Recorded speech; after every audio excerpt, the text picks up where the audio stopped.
RG Kar medical college ও হাসপাতালে তরুণী চিকিৎসককে ধর্ষণ ও খুনের ঘটনায় অভিযুক্ত সন্দীপ ঘোষ ও অভিজিৎ মণ্ডলের জেল হেফাজতের মেয়াদ আরও বাড়ল। 13ই ডিসেম্বর পর্যন্ত জেল হেফাজতের নির্দেশ। সূত্রের খবর, মহিলা চিকিৎসককে ধর্ষণ ও খুনের মামলায় 900 ঘন্টার ফুটেজ সিবিআই এর হাতে। 8 দিনে 8টি ক্যামেরার ফুটেজ খতিয়ে দেখছে কেন্দ্রীয় তদন্তকারী সংস্থা।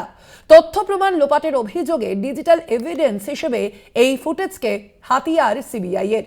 অন্যদিকে এদিন মোমবাতি মিছিল করে medical service centre, nursing staff ও ওয়েস্ট বেঙ্গল জুনিয়র ডক্টর ফ্রন্টের পক্ষ থেকে এই মিছিল করা হয়।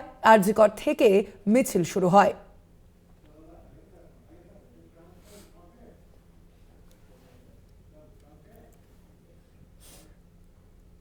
অব্যাহত বিচার, আমরা তো বিচার চেয়েছিলাম। সেই জায়গা থেকে শুরুতে আমরা জুডিশিয়াল ম্যাজিস্ট্রেট ইনকোয়ারির কথা বলেছিলাম। পরবর্তীকালে কোর্ট মনিটর সিবিআই ইনভেস্টিগেশন হচ্ছে এবং সিবিআই চার্জশিট দিয়েছে। শিয়ালদা কোর্টে ট্রায়াল শুরু হয়েছে। যে ঘটনা 9 আগস্টে ঘটল, সেই ঘটনাতে সঞ্জয় রায় নামে একজন অভিযুক্ত, তাকে গ্রেপ্তার করা হয়েছে এবং তার বিরুদ্ধেই মূলত অভিযোগ, চার্জশিট দেওয়া হয়েছে। একটা হসপিটালের ভিতরে সঞ্জয় রায়ের মতন একজন ব্যক্তি এই ধরনের ঘটনা কি করে ঘটাতে পারে? যদি একজনের পক্ষে করা হয় তাহলে তার মোটিভ কি ছিল, তার উদ্দেশ্য কি ছিল? তথ্য প্রমাণ লোপাটের যে চার্জশিটে যেটুকু কথা বলা আছে, তাহলে সেই জায়গাটা কারা?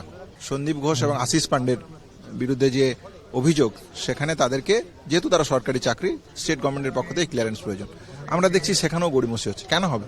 তাহলে রাজ্য প্রশাসন যদি মনে করে যে হ্যাঁ দুর্নীতি হয়েছে, তাহলে তো এইখানে সমস্যা থাকার কোনো